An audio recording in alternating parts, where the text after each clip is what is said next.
ser grato a Deus, porque completamos hoje um ano de ministério aqui na igreja. Então, que Deus continue nos abençoando nessa jornada, uma decisão que eu tenho certeza que foi e tem sido uma bênção para a nossa vida. Um ano, gente. Um ano de muito aprendizado, um ano de muitas mudanças, poderíamos dizer assim, um ano de muitos erros, mas eu tenho certeza também que um ano de muitos acertos. Deus continue nos abençoando nessa jornada e que Ele nos dê graça para que eu possa sair dessa igreja aqui bem velhinho. Bem velhinho. Amém? Então, amém. Abra sua Bíblia comigo, por favor, nessa noite. Primeiro livro dos Reis. Primeiro livro dos Reis, capítulo 19, a partir do verso de número 1. Chegamos hoje na nossa penúltima reflexão na vida do profeta Elias. Essa série de reflexões que nós intitulamos como Servindo a Deus em Tempos de Crise. Servindo a Deus em tempos de crise. Temos observado a trajetória desse homem de Deus, os desafios, as lutas, as vitórias, e hoje também nós vamos ver as dificuldades que ele enfrentou para servir a Deus em um tempo difícil. Primeiro livro dos Reis, capítulo 19, a partir do verso de número 1. Quem achou, diga amém. Já está no automático, né? Diz assim a palavra do Senhor. Acabe contou a Jezabel tudo que Elias havia feito e como havia matado todos os profetas à espada. Então, Jezabel mandou uma mensagem a Elias para dizer-lhe que os deuses me castiguem, se amanhã, a estas horas, eu não tiver feito com a sua vida o mesmo que você fez com a vida de cada um deles. Elias ficou com medo. Repita comigo. Elias ficou com medo. Levantou-se e, para salvar a sua vida, se foi e chegou a Berseba, que pertence a Judá. E ali ele deixou o seu servo. Ele mesmo, porém, foi para o deserto caminhando um dia inteiro. Por fim, sentou-se debaixo de um zimbro. Sentiu vontade de morrer. Repita comigo. Sentiu vontade de morrer. E orou. Basta, Senhor, tira a minha vida, porque eu não sou melhor do que os meus pais. Deitou-se e dormiu debaixo de um zimbro. E eis que um anjo tocou nele e lhe disse: levante-se e coma. Elias olhou e viu, perto da sua cabeça, um pão assado sobre pedras, em brasa, e um jarro de água. Comeu, bebeu e tornou a dormir. O anjo do Senhor voltou, tocou nele e lhe disse: levante-se e coma, porque a viagem será longa. Então Elias se levantou, comeu e bebeu, e com a força daquela comida, caminhou 40 dias e 40 noites até Horebe, um monte de Deus. Ali, entrou numa caverna, onde passou a noite, e eis que a palavra do Senhor veio a ele e lhe disse: o que você está fazendo aqui, Elias? Ele respondeu: tenho sido muito zeloso pelo Senhor, Deus dos exércitos, porque os filhos de Israel deixaram a tua aliança, derrubaram os teus altares e mataram os teus profetas à espada. Só fiquei eu, e eles estão querendo tirar-me a vida. Querendo tirar-me a vida. Não feche a sua Bíblia. Vamos falar com Deus mais uma vez. Pai, nós te exaltamos, ó Deus. Nós glorificamos, ó Pai, o teu santo nome nessa noite. Obrigado, ó Deus, por tudo aquilo que nós já experimentamos, por tudo aquilo que nós já provamos aqui nessa noite. Obrigado, ó Deus, por ter levado o nosso coração em oração, em adoração diante da tua presença.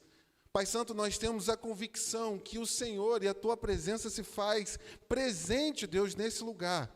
E o Senhor está aqui nessa noite para curar, para restaurar, para salvar, para libertar e para nos fazer entender a grandeza, ó Deus, de quem Tu és. E agora, ó Pai, diante da Tua palavra, nós te pedimos uma vez mais, fala conosco, Deus. Nós precisamos nessa noite ouvir a Tua voz. Nós precisamos nessa noite ter a convicção, ó Pai, dos caminhos, ó Deus, que devemos seguir nesse mundo. Abra o nosso entendimento. Tapa, Pai, e silencia a boca de Satanás para que nada possa tirar a nossa atenção. Ilumina nossa mente, Deus, e fala, porque os Teus servos ouvem em nome de Jesus. Amém. Meus irmãos, uma alma ferida. Uma alma ferida. Podemos, cada um de nós que se faz presente aqui nessa noite, tanto eu que daqui do púlpito falo, como você que está assentado no banco e acompanha, nós podemos juntos concordar nessa noite que a depressão é um mal, e um terrível mal que a humanidade precisa enfrentar, tem de enfrentar, precisa lidar nesse mundo complicado e nesse mundo caído do qual eu e você vivemos todos os dias. E se você parar para perceber, a depressão é uma doença que ela não escolhe cor, ela não escolhe raça, ela não escolhe credo, ela não escolhe as pessoas individualmente. A depressão pode cair na vida do branco e do negro, do pobre e do rico, do homem e da mulher, do novo até o idoso, porque é um mal do qual nós, seres humanos, precisamos lidar nessa vida. E você vai parar para perceber comigo que todas as vezes que a depressão atinge o coração de qualquer pessoa, ela sempre vai nos levar a ficar muito tristes. Ela sempre vai nos levar a ficar deprimidos. Ela sempre vai nos levar a ficar, ou querer, a ficar isolados. E muitas das vezes, ela vai nos levar até a desejar a própria morte. Mas quando nós paramos para refletir e pensar as possibilidades ou as causas de uma depressão na vida de alguém, você vai notar comigo que muitas das vezes a depressão vai chegar na vida de alguém por causa de uma circunstância difícil que essa pessoa viveu no passado ou está vivendo no presente. Talvez algo que você não esperava, uma perda que você não imaginava, uma situação complicada que não estava no seu calendário. E o fato de enfrentar essa situação, o fato de ter passado por essa situação, tem levado muitas pessoas a ficarem deprimidos. Mas observe comigo, igreja, em nome de Jesus, que muitas das vezes a depressão é causada por falta de uma química em nosso corpo. Às vezes, é tão somente o remédio que nós precisamos tomar. Às vezes, é só um exame que nós precisamos fazer para identificar a causa dessa depressão. Mas muitas das vezes, meus irmãos, infelizmente, a causa da depressão, ela é espiritual. Talvez nós somos atacados por Satanás. Talvez nós estamos deixando de cumprir algum papel que Deus pediu de nós, e o fato de nós não obedecermos à voz de Deus tem nos levado a viver uma depressão espiritual. O texto que está diante de nós vai mostrar para nós um gigante, um homem de Deus, um homem de fé, um homem corajoso, um homem extremamente capaz de enfrentar todos os desafios que estavam diante dele. Um homem capaz de fazer coisas que nós, se não tivermos fé suficiente, até duvidamos. Mas por mais que fosse tão capacitado e dotado de tantas qualidades, ele era homem, ele era um mortal, ele era um filho de Adão, ele era um pecador.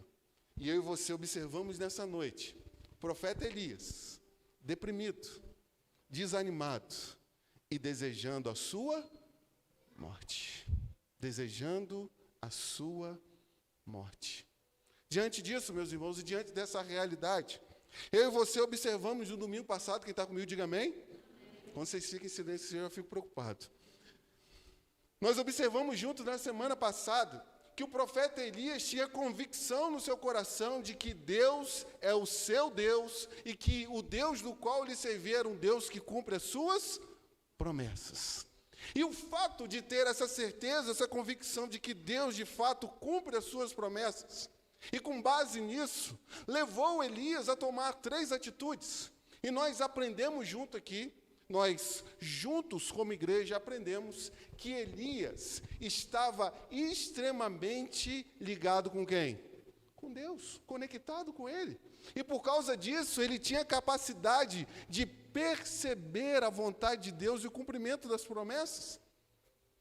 Mas, em segundo lugar, nós observamos aqui na semana passada que Elias era alguém que estava extremamente humilhado diante de Deus. Ele obedecia a Deus. Ele tinha um coração inclinado ao Senhor. E o fato de ser alguém obediente, humilhado diante de Deus, levou ele a experimentar as promessas. E por fim, nós observamos na semana passada, o profeta Elias, que foi extremamente insistente, persistente com Deus, por 7 vezes, irmãos. Ele teve que orar pedindo chuva, e só na 7ª vez, ele pôde ver lá longe, em uma grande distância, uma nuvem do tamanho da mão, uma nuvem do tamanho da mão de um homem. E diante dessa realidade, diante de todas essas coisas, o que esse texto, nessa noite, pode nos ensinar sobre uma alma que está ferida? Uma alma que está doente. Então, com a sua Bíblia aberta, acompanhe comigo, por favor, a exposição desse texto. Primeira coisa que eu quero que você perceba comigo nessa noite, o primeiro ponto da nossa reflexão, é como a alma de Elias mergulhou nessa depressão espiritual. Como a alma do profeta Elias, esse homem de Deus, mergulhou nessa depressão espiritual. Olha o verso 2 e o verso 3 comigo, mais uma vez, por favor. E o verso 2 e 3 diz assim para nós: Então, Jezabel mandou uma mensagem, ou um mensageiro a Elias para dizer-lhes que os deuses me castiguem se amanhã, a estas horas, eu não tiver feito com a sua vida o mesmo que você fez com a vida de cada um deles. Elias ficou com medo, levantou-se e, para salvar a sua vida, se foi e chegou a Berseba, que pertence a Judá, e ali ele deixou o seu servo. Observe comigo, igreja, em nome de Jesus, que uma das coisas mais maravilhosas da Bíblia e da palavra de Deus é que Deus não faz questão de esconder as falhas dos seus servos. Deus não é aquele que encobre o erro dos seus servos ao longo da história, mas pelo contrário, Ele faz questão de registrar, Ele faz questão de deixar claro, para mostrar para cada um de nós que não existe super-herói espiritual. Não existe alguém sem erro, não existe alguém sem falhas, que por mais que essa pessoa esteja próximo de Deus, caminhando com Deus, em intimidade com Deus, todos nós temos a possibilidade de um dia falhar, de um dia errar, de um dia tropeçar, de um dia cometer alguma falta.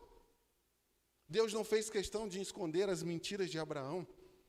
Deus não fez questão de esconder o adultério de Davi. Deus não fez questão de esconder a embriaguez de Noé. Porque todos aqueles que se colocam diante de Deus para servi-lo são pessoas falhas e cheias de erro. E Deus também não fez questão de esconder a depressão do profeta Elias.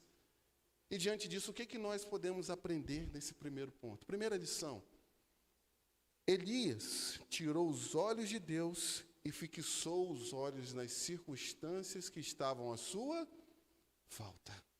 Se você percebeu, na leitura comigo, o verso de número 3, o texto vai ser claro e evidente, mostrar para nós que Elias ficou com o quê, irmãos? Ficou com o quê? Vocês não estão comigo? Medo, ok? Você está com a Bíblia aberta. Verso 3 vai iniciar para nós e vai trazer algo completamente surpreendente. Elias, o grande homem de Deus, o profeta de Deus, ele teve medo. Ele não teve medo de Acabe. Ele não teve medo de enfrentar 850 falsos profetas. Ele não teve medo de colocar os seus joelhos diante de Deus e orar por fogo do céu, nem da chuva que cairia a partir da ação de Deus. Mas, de repente, uma mulher idólatra, uma mulher pecadora, manda um mensageiro para dizer a Elias que os deuses façam o que quiserem da minha vida, se ainda hoje eu não fizer com você aquilo que você fez com os profetas de Baal. Meus irmãos, em todos os momentos da vida do profeta Elias, ele só fez o que fez porque os seus olhos estavam em quem? Em Deus. Ele só fez o que fez, as maravilhas que ele fez, porque os seus olhos estavam fixos em Deus. E aqui já vem a primeira aplicação para o nosso coração. Irmãos, entendam uma coisa. Quando olhamos para as circunstâncias, eu e você podemos ser dominados pelo medo. Todas as vezes que eu e você paramos na nossa jornada, na nossa caminhada, e começamos a perceber as circunstâncias que estão à nossa volta, os desafios que nós temos, independente do contexto onde Deus colocou você, seja na sua casa, seja no seu trabalho, seja na sua faculdade, seja aonde Deus plantou você. Se eu e você tão somente colocarmos os olhos para as circunstâncias, o nosso coração será invadido pelo medo. E quando o medo invade o nosso coração, pode ter certeza, ele vai enfraquecer a nossa fé. Quando o medo invade a nossa alma e o nosso ser, ele vai atormentar o nosso coração. Quando o medo, ele vem sobre as nossas vidas, ele paralisa os nossos sonhos. Quantas pessoas que eu e você conhecemos que têm sonhos enterrados, porque um dia deixaram o medo invadir o seu coração, porque deixou o medo tomar conta da sua alma. Mas quando nós deixamos que o medo invada a nossa vida, a gente começa a perder a perspectiva de esperança, a perspectiva de mudança, a perspectiva de enfrentar algo novo, porque deixamos que o medo tomasse conta da nossa vida. Jezabel prometeu: vou te matar. E naquele momento, Elias foi dominado pelo medo. Pare para pensar nesse momento do culto. Pare para refletir. Quantas vezes você não deu um passo maior na sua vida porque você deixou-se dominar pelo medo? Pare para pensar. Pare para refletir. Quantas pessoas que eu e você conhecemos que estão agora trancadas em um quarto, sem querer saber da vida, sem querer enfrentar a realidade, porque deixaram o medo dominar o seu coração. Pare para pensar e refletir. Quantas pessoas hoje não estão servindo a Deus em um ministério porque deixou o medo dominar o seu coração? Porque quando o medo vem, ele causa um grande estrago na nossa vida. Abra sua Bíblia comigo. Ande algumas páginas, por favor. Quero ilustrar.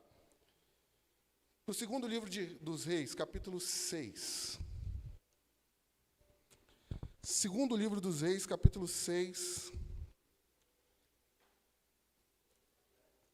A partir do verso de número 15.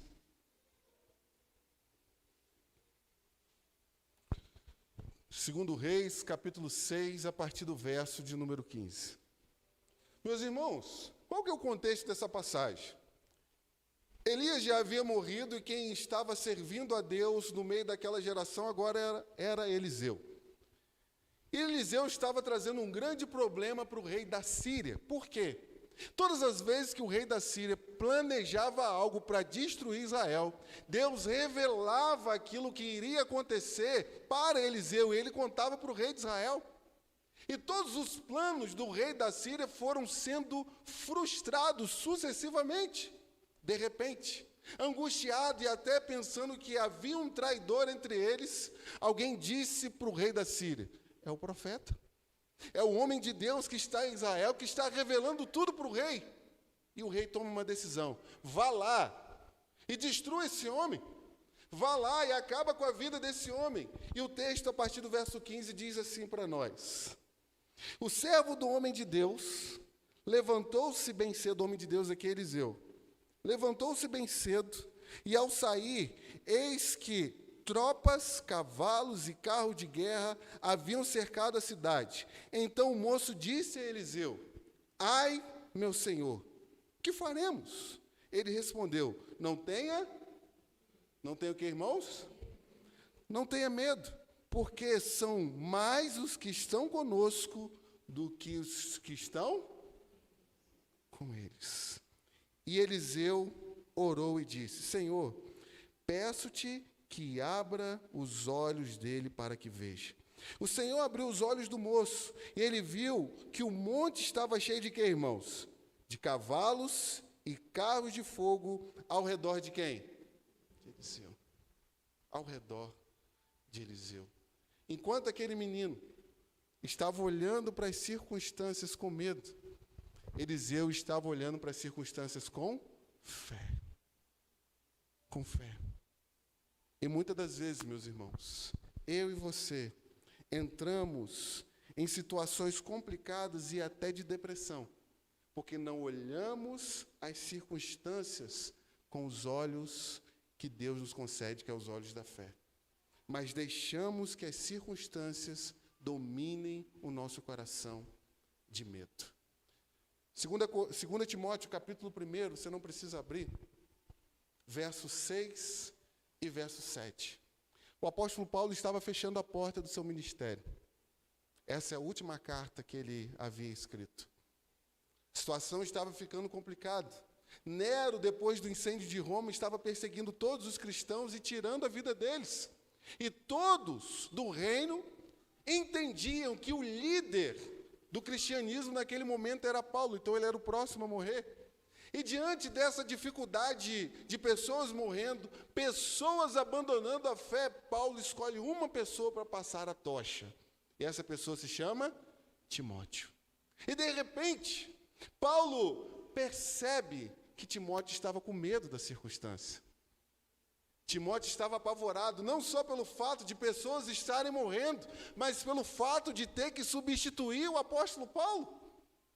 E diante dessas circunstâncias, Paulo escreve assim para Timóteo: por esta razão, venho lembrar-lhe que reavive o dom de Deus que está em você, pela imposição das minhas mãos. Porque Deus, preste atenção, irmãos, não nos deu o espírito de covardia, mas de poder, de amor e de moderação. Pare para refletir agora no seu coração. O que tem impedido você de avançar? O que tem impedido a sua vida de dar uma guinada maior para frente? O que tem dominado o seu coração de medo? O que tem incapacitado você de servir a Deus? O que tem incapacitado você de conquistar os seus projetos e os seus sonhos? O que tem dominado a sua alma a ponto de deixar você com medo? De deixar você deprimido? Mas a segunda lição que eu quero tirar, ainda no primeiro ponto, é que Elias, preste bem atenção, irmãos, fugiu da realidade quando deveria encará-la. Prestaram atenção nisso? Elias foge da realidade, foge das circunstâncias, quando de fato ele deveria encarar cada uma delas. Olha o verso 4 comigo, por favor. Ele mesmo, porém, foi para o deserto, caminhando um dia inteiro. Por fim, sentou-se debaixo de um zimbro, sentiu vontade de morrer e orou: basta, Senhor, tira a minha vida, porque eu não sou melhor do que os meus pais. Eu não sou melhor do que os meus pais. Elias estava no Monte Carmelo. E quando as circunstâncias ficaram difíceis para ele, ele foge para Beceba, que pertence a Judá. E como se não bastasse fugir de Beceba, que pertence a Judá, ele agora deixa o seu moço lá e vai para o deserto, fugindo de Jezabel, fugindo do povo e fugindo do seu chamado. Esse homem teve a capacidade de andar, meus irmãos, 144 quilômetros, a pé, no sol do deserto, tão somente para fugir das circunstâncias que ele deveria encarar. E aqui para pensar comigo algo. Sempre, na jornada da nossa vida, anota isso no seu coração, sempre vai ser mais fácil nós fugirmos do problema do que encarar o problema. Sempre na nossa jornada, seja na nossa jornada de fé ou qualquer realidade da nossa vida, sempre vai ser mais fácil fugir do problema do que encarar o problema de frente. Jezabel se levanta diante dele e fala assim: eu vou te matar. Mais fácil foi para Elias recolher todos os seus panos e fazer o quê, irmãos? Fugir. Sair daquelas circunstâncias, fugir daquelas circunstâncias. Eu quero aplicar também ao nosso coração que quando fugimos da realidade, dos desafios, nós vamos ansiar pela solidão. Vamos ansiar pela solidão. Você percebeu, e está com a sua Bíblia aberta, que Elias ele não andava sozinho, mas ele andava com um servo.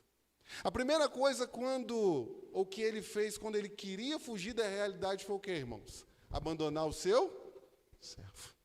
Ficar sozinho. Ficar solitário. Não ter ninguém para questioná-lo. Não ter ninguém para poder falar com ele: por que você está com medo, cara? Você já fez tanta coisa. Porque todas as vezes, meus irmãos, que eu e você tentarmos fugir da realidade, a gente vai querer ficar sozinho. A gente vai querer beber do néctar da solidão. A gente vai querer se afastar da realidade, trancar o nosso quarto e chorar as mágoas do nosso coração. Porque é muito mais fácil fugir do que encarar os nossos problemas. Pare para perceber. Pare para notar. Que sempre, meus irmãos, sempre, todas as vezes, nós vamos preferir ficar sozinhos do que ter alguém ao nosso lado para encorajar o nosso coração. A única pessoa que poderia ter encorajado o profeta Elias foi o primeiro que ele descartou. Foi o primeiro que ele descartou. Você está comigo? Diga amém. Amém.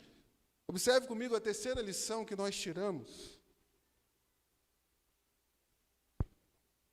É que, infelizmente, esse homem de Deus, esse profeta de Deus, ele mergulhou a sua alma no vitimismo.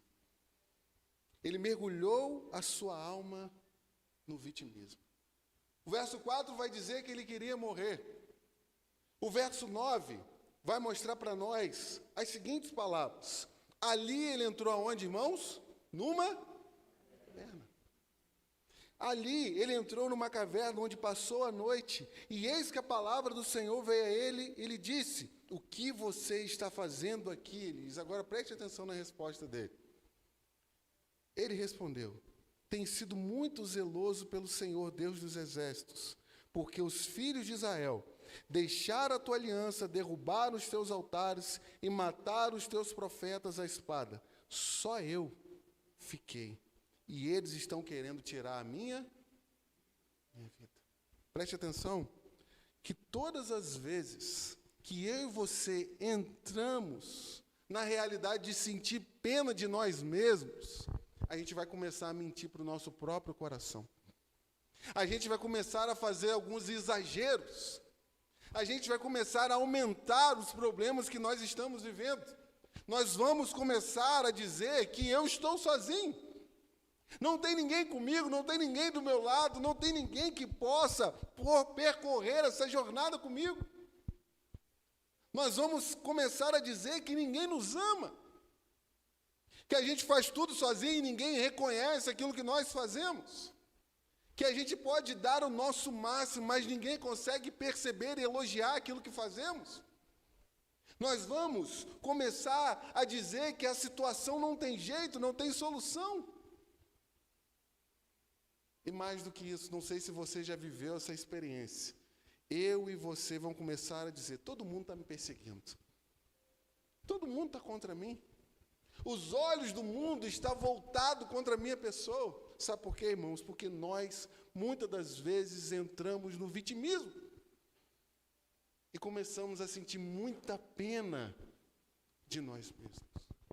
Mas a quarta e última lição que eu quero aprender com você, sobre o porquê Elias ter deixado a sua alma ser derramada sobre a depressão, é que no momento em que não deveria, Elias abaixou a guarda. No momento em que ele não podia, no momento mais complicado e mais difícil, ele abaixou a guarda, irmãos.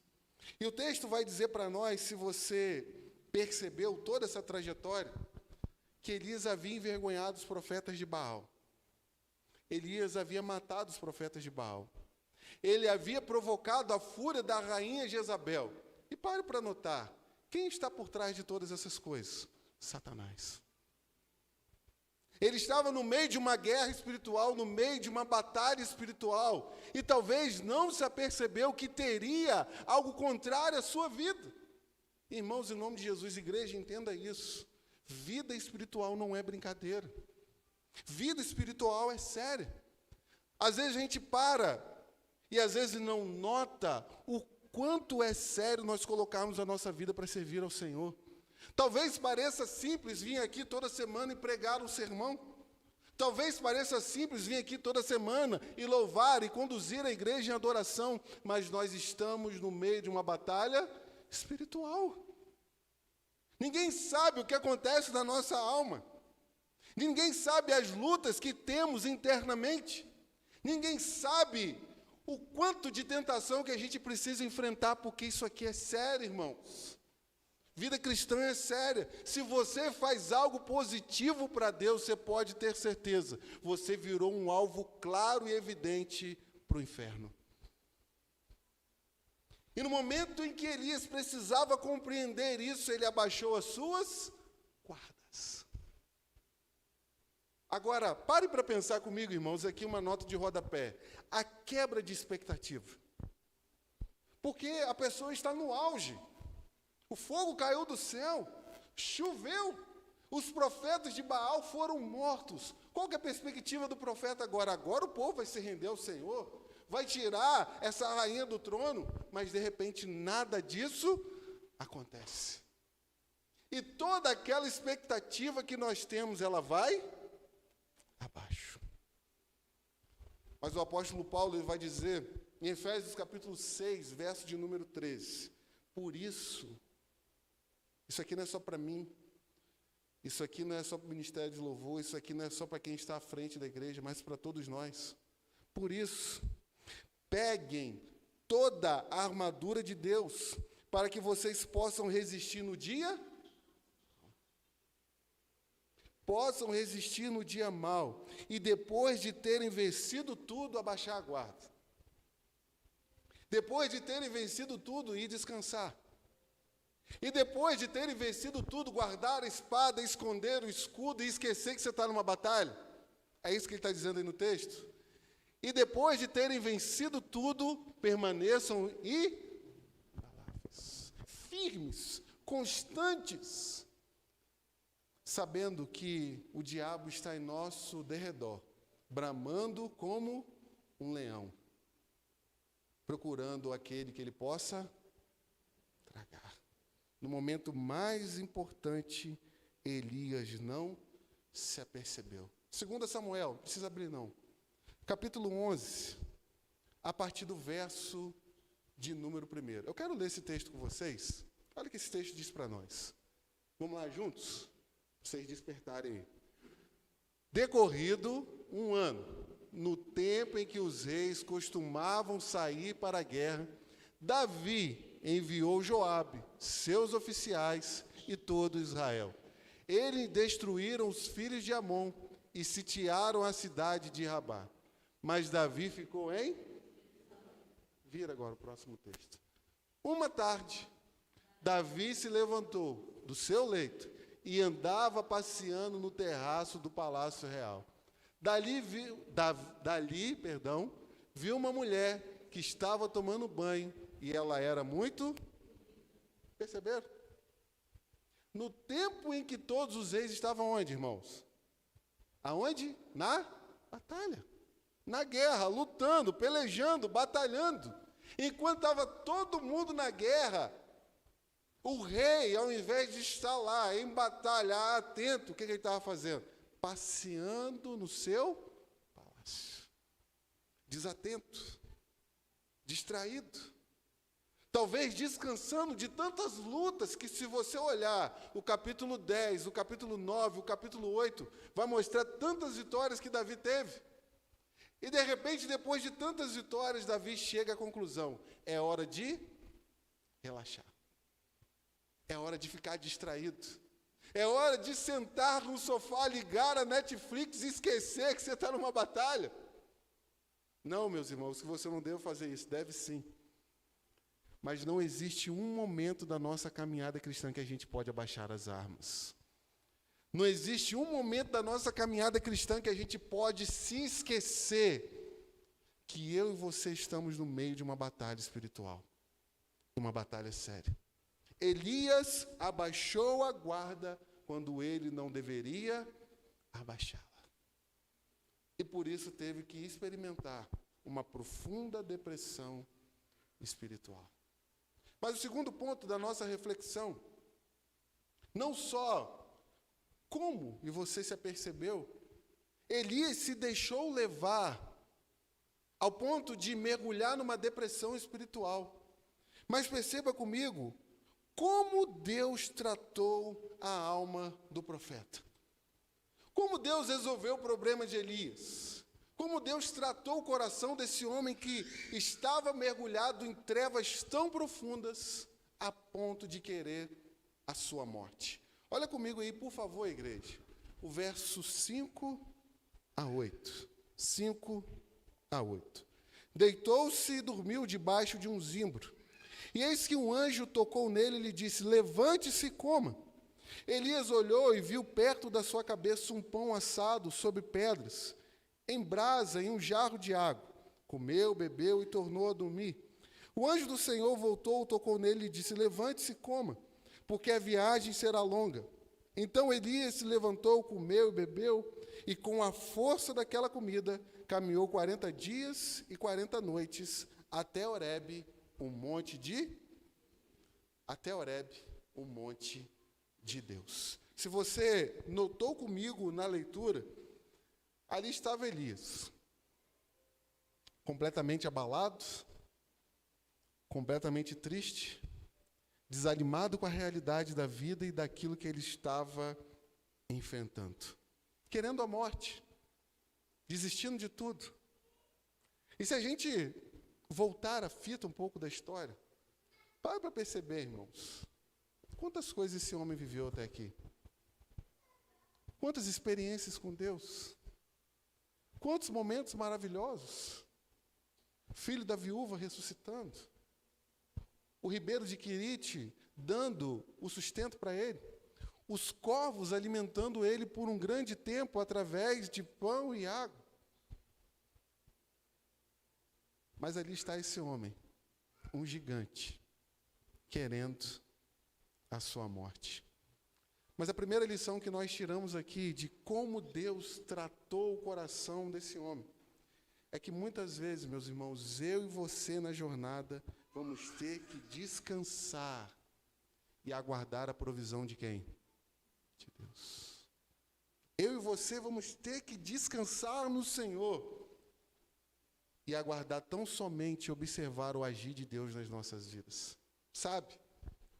Uma grande dificuldade que eu tenho, e tenho certeza que os irmãos aqui também têm, e tem que enfrentar essa luta, é que às vezes, ou muitas vezes na nossa alma, a gente cultiva a realidade de querer que as coisas aconteçam do nosso jeito. De querer que as coisas aconteçam na hora que a gente quer. Do jeito que a gente quer. Da maneira que a gente quer. Às vezes a gente ora pela conversão de um filho e pensa assim, então tem que ser amanhã. Às vezes a gente ora por uma porta de emprego que precisa ser aberta e a gente pensa assim, meu Deus, pode ser daqui a 2 minutos eu receber uma ligação? Às vezes a gente pede pela restauração do nosso casamento e acha que vai ser do dia para a noite. Mas muitas vezes, meus irmãos, a gente precisa aprender a sentar e descansar em quem? Senhor. E deixar Ele fazer as coisas do jeito dEle e no tempo dEle. Ronaldo Lindório, missionário presbiteriano aos Concombas, um livro precioso que você precisa ler, deve estar, quem sabe, no ano de 2023, na cabeceira da sua cama, que é a fundação da igreja entre os Concombas na África do Sul. Ronaldo Lindório ele vai contar uma história que é completamente interessante e abençoadora para as nossas vidas. Ele, depois de um tempo em que o ministério estava maravilhoso, os concombas se convertendo, pessoas em massa, feiticeiros entregando a vida para Jesus, a igreja já formada, cheia de pastores, presbíteros, evangelistas, de repente eles tomam uma decisão de evangelizar uma tribo que ainda não havia sido alcançada. Meus irmãos, eles prepararam um louvor do jeito africano, jejuaram por um grande tempo, fizeram uma caravana para ir para aquele lugar, e debaixo de uma árvore, como era costume, eles começaram a compartilhar a palavra de Deus. A expectativa do coração de Ronaldo é de que, quando ele fizesse o apelo, muitas pessoas viessem à frente e entregassem a vida para Jesus. Mas quando ele termina o sermão, só uma senhora e 3 jovens vão à frente entregando a vida para Jesus. Mas ele não se contém com essa realidade e prega por mais 40 minutos. E depois de ter pregado por esse tempo tão extenso, não acontece nada. Só a senhora e os 3 jovens. E ele volta para casa triste. Senhor, que igreja é essa que eu vou fundar naquele lugar? Porque uma viúva, ela não tinha ouvidos naquela sociedade. E os 3 jovens só tinham comunicação com os jovens da sua idade. Ele, frustrado, voltando para casa, começa a pensar: o que eu fiz de errado? O que faltou? Será que faltou mais consagração? Será que faltou alguma coisa no sermão? E ele, triste, depois de uns dias, chega um homem para ele e diz assim: Ronaldo, eu preciso te contar o que aconteceu. Sabe aquela senhora, aquela idosa? Ela não se deu por conta daquilo que estava acontecendo, e em 48 horas ela não parou de pregar o evangelho em todas as cabanas. Ela não se cansou de pregar a palavra de Deus. E 68 daquela tribo se entregaram a Jesus. Para nos mostrar uma coisa, irmãos: às vezes as coisas não acontecem do nosso jeito, da nossa maneira e no tempo que a gente quer. A gente só precisa descansar no Senhor. Deus deu a Elias pão, água e quê? Descanso. O povo de Israel não vai se converter nisso por causa de você, mas é por causa de mim. Deita aí, descansa. Come o pão, bebe a água e descansa, Elias, descansa. Salmo 127, verso 1 e 2. Esse salmo diz assim para nós: se o Senhor não edificar a casa, em vão trabalham os que a edificam. Se o Senhor não guardar a cidade, em vão vigia a sentinela. Será inútil levantar de madrugada, dormir tarde, comer o pão que conseguiram com tanto esforço. Agora preste atenção nisso aqui, irmãos. Algo que traz paz para o nosso coração. Aos seus amados, Ele o dá enquanto... Vocês não ouviram isso, irmãos. Aos seus amados, aqueles que descansam na provisão dEle, Ele dá enquanto eles estão fazendo o quê? Dormindo. Enquanto você está dormindo, Deus está agindo a seu favor. Enquanto você está descansando nele, Ele está operando. Terá momentos na nossa vida, irmãos, que a gente vai ter que sair da frente e deixar Deus trabalhar. Terá momentos na nossa vida que a gente vai parar de querer fazer o trabalho de Deus e deixar que Ele age do jeito dele. Elias precisava entender que era o momento dele descansar. Descansar. Mas a última lição que nós vamos tirar nessa noite é que Deus tratou o coração de Elias, mostrando para ele e mostrando para cada um de nós que estamos aqui nessa noite, que nós devemos olhar para a vida na perspectiva daquilo que Deus ainda pode fazer através de nós. Olhar para o futuro, na perspectiva de que Deus pode fazer algo grande em nossas vidas. Olha, meus irmãos, por favor, o verso 15 e o verso 16. Diz assim para nós. Verso de número 15. Então o Senhor disse a Elias: vá, volte ao seu caminho para o deserto de Damasco. Chegando lá, unja a Azael como rei da Síria. Unja também Jeú, filho de Nissi, como rei de Israel. E Eliseu, filho de Safate, de Abel-Meolá, como profeta em seu lugar. Elias, meus irmãos, estava pedindo o que a Deus? A morte. Escondido dentro da caverna. Mas Deus chega para ele e faz o seguinte: a sua história ainda não acabou. Há muito caminho para você percorrer. Você está pensando que você vai morrer, mas nem morrer você vai ser levado aos céus. Mas para reanimar o coração do profeta, Deus começou a mostrar para ele a perspectiva de quê? De futuro. Você ainda tem um rei para ungir. Você tem um profeta para ungir ainda no seu lugar. A sua história não acabou dentro dessa caverna. Talvez você olhe para a sua idade, talvez você olhe para as suas incapacidades, talvez você olhe para aquilo que falta para você, mas Deus nessa noite quer te dar uma perspectiva nova de futuro. Não olhar para aquilo que aconteceu lá no passado, mas como Deus ainda pode usar a sua vida. Como Deus ainda pode abençoar muitas almas através de você.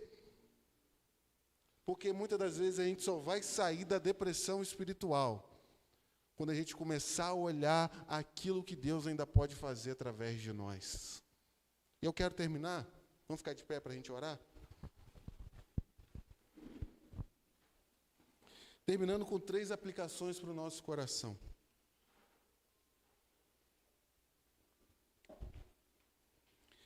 A primeira delas é uma pergunta. E vale a pena perguntar para todos nós aqui, você responda no seu coração. O que tem abatido o seu coração? O que tem deixado você com medo? Tem deixado você triste, desanimado, com vontade de desistir, quem sabe até querer a morte? Segundo, por quê? Por qual motivo você tem carregado esse medo por tanto tempo? Tanto tempo. Talvez tenha olhado para a sua incapacidade, talvez tenha olhado para as circunstâncias. Mas, em último lugar, o que está impedindo você nessa noite de se levantar e continuar a sua jornada de fé? Que Deus nos ajude, irmãos, a aprender a descansar no Senhor. Se reerguer, levantar e continuar. Salmo 42, verso de número 5. Vamos ler juntos? O texto diz para nós: por que você está abatida, ó minha alma? Por que se perturba dentro de mim? Espera em Deus, pois ainda o louvarei. A Ele, meu auxílio e Deus. Essa é a palavra que você tem que levar para o seu coração nessa noite. Saber que Deus é o nosso auxílio. Saber que nós não temos, e se tivermos, motivos para ficar abatidos, tem um Deus que cuida de nós. Tem um Deus que nos fortalece. Amém? Vamos orar? Pai, nós te agradecemos por esse momento, Deus. Louvado seja o seu nome, Deus, que através, ó Deus, não só dos atos heróicos dos homens de Deus na Bíblia, mas através das falhas, ó Pai, dos erros, a gente também pode aprender, ó Deus. Nós que estamos aqui, ó Pai, não somos melhores que Elias. Nós temos as nossas dificuldades, nós temos os nossos medos, nós temos, ó Pai, realidades que afligem a nossa alma, que muitas das vezes nos impedem, ó Deus, de avançar.